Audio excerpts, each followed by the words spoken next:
UPL interesting points.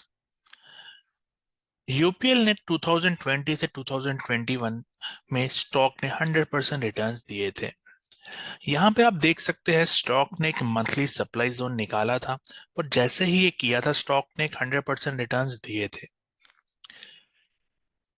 अगर आप अभी का चार्ट देखिए यूपीएल का, ये एग्जैक्टली 61.8 रिट्रेस कर चुका है on A monthly time frame. ये अगेन ये प्रूव कर देता है कि कोई भी स्टॉक कभी भी रिट्रेस कर सकता है और आइडियल रिट्रेसमेंट जो स्टॉक के होते हैं 50%, 61.8%। तो एक अच्छी रिट्रेसमेंट इसने ऑन ए मंथली बेसिस कर ली है। और अगर आप यहाँ से देखिए कि ये जो अपसाइड आया था, जो सप्लाई जोन को निकाल के आया था, वो अपसाइड अराउंड 15 टू 16 मंथ्स में गया था। और जो ये डाउन साइड आया है इससे डबल टाइम ऑलरेडी ले चुका है। तो इससे ये प्रूव होता है कि ये जो फॉल है ये करेक्टिव फॉल है और कभी भी हमें अपसाइड की और इम्पल्स मिल सकता है। यहाँ पे अगर आप देखिए कि ये एग्जैक्टली 61.8 रिट्रेसमेंट तक आ चुका है। ऑल्दो कोई ऐसी गारंटी नहीं होती कि स्टॉक 61.8 रिट्रेस कर जाए और वहां से फिर से ट्रेंड अपसाइड की ओर आ जाए, बट ये एक फर्स्ट साइन होता है कि अच्छा रिट्रेसमेंट आ चुका है। अब यहाँ पे रिसेंटली हमने एक एनालिसिस की थी 2 महीने पहले। हमने यहाँ पे बोला था कि जिस तरह से ये फॉल कर रहा है वो इम्पल्सिव फॉल है और यहाँ पे ऑल्दो हम अपसाइड एंटिसिपेट कर रहे हैं, बट वो करेक्टिव अपसाइड है। और कुछ दिनों में हमें फिर से एक जो लो है वो ब्रीच करता हुआ दिखाई देगा। यहाँ से हमने अपसाइड एंटिसिपेट किया तो फिर फॉल। आप प्राइस देख सकते हैं अराउंड 565 का था। हमने बोला था कि ट्रेंड अगर ये एनालिसिस फेल होती है ये कब होगी, जब ये जो ट्रेंड चेंज का लेवल था 635 जो इसका स्विंग हाई था, अगर प्राइस इसको ब्रेक करती है तो ये एनालिसिस गलत हो जाएगी। बट हम ये एक्सपेक्ट कर रहे थे और यहाँ पे आप देख सकते हैं ये वो लेवल थी। यहाँ से स्टॉक ने एक अच्छा अपमूव दिया बट फिर से ये फ्रेश लो ब्रेक हो चुका है। तो जो हमने एंटिसिपेट किया था वैसा ही हुआ है स्टॉक में। और आज हम इसमें डिस्कस करने वाले हैं यूपीएल के बारे में। हम इस स्टॉक का आपको फंडामेंटल एनालिसिस करेंगे, रिसेंटली रिजल्ट्स कैसे आए हैं। फिर हम इसमें आपको बताएंगे कि जो क्रॉसओवर होते हैं, गोल्डन क्रॉसओवर और डेथ क्रॉसओवर, कैसे ये आपको ट्रैप कर सकते हैं। बात करेंगे इसकी वेव एनालिसिस क्या कह रही है। आपको इंपॉर्टेंट डिमांड और सप्लाई के लेवल्स आपको शायद शेयर करेंगे ताकि आपको अगर कोई एंट्री लेनी हो, आप इसमें इन्वेस्टमेंटेड हो, तो आपको किन लेवल्स को वॉच करना चाहिए। तो हम इसकी एनालिसिस स्टार्ट करते हैं।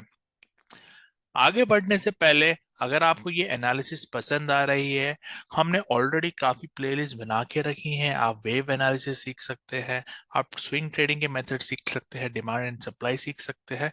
हम रेगुलर एनालिसिस कवर करते हैं और आप इन एनालिसिस से इस चैनल में आगे लर्न कर सकते हैं। तो बात करते हैं इसकी स्टॉक की। तो यहाँ पे हम देख रहे हैं कि जो इसके रिसेंटली क्वार्टरली नंबर्स है वहां पे आप देख सकते हैं इंपॉर्टेंट पॉइंट क्या है, वो हम डायरेक्टली उसी पे फोकस करते हैं। तो अभी का जो रिजल्ट आया है यहाँ पे आप देख सकते हैं काफी बड़ा लॉस किया है इसने, -1600 करोड़ का। तो ये ट्रेंड कंटिन्यूसली आप देख सकते हैं।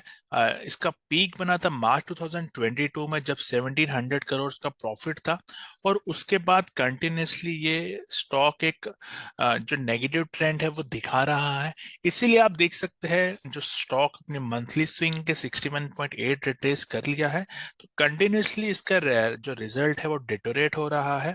हमने लास्ट टाइम भी आपको बताया था कि -293 का लॉस हुआ है और इस बाद उस लॉस को इसने काफी एक्सीड कर लिया है। तो फ्यूचर में ये बेटर क्वार्टर्स देगा, ऐसी उम्मीद तो है कि देगा, क्योंकि ऑलरेडी काफी टाइम से ये अंडर परफॉर्म कर रहा है और यूपीएल का स्टॉक भी काफी अच्छी कैटेगरी में ही माना जाता है। बट अभी तक इसने ऐसा कुछ प्रॉफिटेबल इसने ऑल्दो लॉस में ही आ गया है। अगर शेयर होल्डिंग पैटर्न्स को भी देखें तो खाली एक ही चीज जो पॉजिटिव आ रही है कि प्रमोटर ने इस फॉल में अपना स्टेक बढ़ाया ही है। मतलब अगर आप जो फॉल स्टार्ट हुआ है उसके बाद कंपेयर करें तो प्रमोटर ने कोई भी होल्डिंग कम नहीं की और धीरे धीरे वो बढ़ाया है। ऑल्दो पिछले फ्यू क्वार्टर से ये कांस्टेंट है, बट पहले से कंपेयर करोगे तो उसने स्टेक बढ़ाया ही है। तो ये एक अच्छा साइन दिखाता है कि प्रमोटर अपने स्टॉक बेच नहीं रहा और बढ़ा ही रहा है, तो फ्यूचर में अ, ये ऊपर जा सकता है। अब हम बात करते हैं जो हमने ट्रैप के बारे में आपको बताया था। जैसे इसका यहाँ पे जब ये बढ़ रहा था 2021 में, जो मूविंग एवरेज क्रॉस ओवर होता है जिसे हम गोल्डन क्रॉस ओवर कहते हैं, जैसे यहाँ पे ये 50 और 200 मूविंग एवरेज उन्हें वीकली बेसिस क्रॉस कर लिया था, तो ये काफी बुलिश साइन माना जाता है अगर आप मूविंग एवरेज फॉलो करें। बट आप देखिए यहीं पे ये टॉप आउट हो गया। अगर आप रीसेंट चार्ट देखिए यहाँ पे अब ये डाउन साइड की ओर क्रॉस कर चुका है, जिसे हम डेथ क्रॉस ओवर कहते हैं, और ये काफी बेरिश माना जाता है स्टॉक के लिए। तो क्या ये हमें एक साइन दे रहा है, जैसे गोल्डन क्रॉस ओवर में एक टॉप बना था, वैसे ही डेथ क्रॉस ओवर में ये बॉटम बन चुका है? अभी ऐसा कोई भी एविडेंस नहीं है, बट मैं आपको जस्ट एक एग्जांपल दे रहा हूँ कि जो मूविंग एवरेज क्रॉस ओवर्स होते हैं वो एक्चुअल इन्वेस्टिंग या ट्रेडिंग में इतने हेल्पफुल नहीं होते, और हमें कुछ अलग साइंस देखने पड़ते हैं, जैसे सप्लाई और डिमांड का हो गया, वेव एनालिसिस का हो गया। तो ये सारे एनालिसिस आपको बेटर हेल्प करेंगे then simply just crossovers. आगे बात करें इसके मंथली और क्वार्टरली डिमांड जोन की, तो हम देख रहे हैं कि स्टॉक एक क्वार्टरली डिमांड जोन में ऑलरेडी आ चुका है। जैसे हमने बात की थी कि स्टॉक मंथ लास्ट टाइम जब मंथली सप्लाई जोन को क्लियर किया था तो 100% रिटर्न दिया था। अब वही सप्लाई जोन यहाँ पे 6117 टू 562, ये एक रेंज है। यहाँ पे आप देख सकते हैं back to back two bearish candles बन चुकी है। ऑल्दो ये कैंडल अभी भी फॉर्म हो रही है ये मंथ की, बट हम देख सकते हैं यहाँ पे एक सप्लाई जोन क्रिएट हुई है। ये नई सप्लाई तो नहीं है, क्योंकि ये जो ऑलरेडी एक सप्लाई जोन थी वहां पे प्राइस टेस्ट कर रही थी, और ये इस ऑथेंटिक जोन तो नहीं है, बट फिर भी यहाँ एक अच्छी सप्लाई है। और जब भी ये जोन निकलता है तो हमें एक बुलिश साइन मिल जाएगा ऑन ए मंथली बेसिस कि स्टॉक ने एक सप्लाई जोन ब्रेक किया है। ऑल्दो इस लेवल के ऊपर भी कुछ जो बोलते हैं सप्लाई प्रेजेंट है, बट यहाँ से थोड़ी दूरी पे है, और यहाँ से आपको एक चांस मिल जाएगा कि हाँ, मतलब एक स्टॉक पॉजिटिव मोमेंटम दिखाना चालू कर देगा अगर ये क्लियर हो जाता है। अगर बात करें जैसे हम ट्रेंड चेंज की बात कर रहे थे, तो जो मंथली सप्लाई जोन है उसी का जो हाई है वो हमारा स्विंग हाई है एज अ प्रेजेंट, वो 1615 के अराउंड दिख रहा है हमें। तो ये अगर ये ट्रेंड चेंज होता है सब, तो इसका ये मतलब भी होगा कि सप्लाई क्लियर हो जाएगी, क्योंकि अगर इसके ऊपर प्राइस क्लोज कर देती है तो एक तो मंथली सप्लाई जोन भी क्लियर हो जाएगा और आपका ट्रेंड भी क्लियर होगा। तो अगर आप एक सिस्टम फॉलो कर रहे हैं जिसमें लोअर हाई लोअर लो का सिस्टम है, उसको ट्रेंड चेंज के लिए हमें पहला हायर हाई बनना जरूरी है, और उस हायर हाई के बाद एक हायर लो बनना भी जरूरी है, और जब ये होगा तभी स्टॉक में थोड़ा पॉजिटिव मोमेंटम आएगा। अगर हम बात करें इमीडिएट डेली सप्लाई की, तो आप देख सकते हैं एक रिजल्ट वाले दिन यहाँ पे एक बड़ी कैंडल बनी थी, तो ये एक गैप डाउन था, और यहाँ से हम अक्सर जानते हैं जब भी स्टॉक एक गैप डाउन करता है तो ये जो सप्लाई जोन है वो भी काफी स्ट्रांग होता है। अब ये क्योंकि बॉटम में बन रहा है, मतलब डिमांड जोन के अंदर बना है, तो ये अगर ये ऑन अ डेली बेसिस ये लेवल 530 टू 533 ये जोन भी ब्रेक हो जाता है, तो ऑन ए डेली बेसिस भी हम अगर यहाँ पे इसको क्लियर करते करते कोई डिमांड जोन यहाँ बनाता है तो उसमें रिट्रेसमेंट में हम कुछ स्विंग ट्रेड्स ले सकते हैं, क्योंकि अगर एक सप्लाई निकलती है एक दूसरे डिमांड जोन बना के तो वो डिमांड जोन हमारे इंपॉर्टेंट हो जाते हैं। आई होप ये पॉइंट क्लियर है।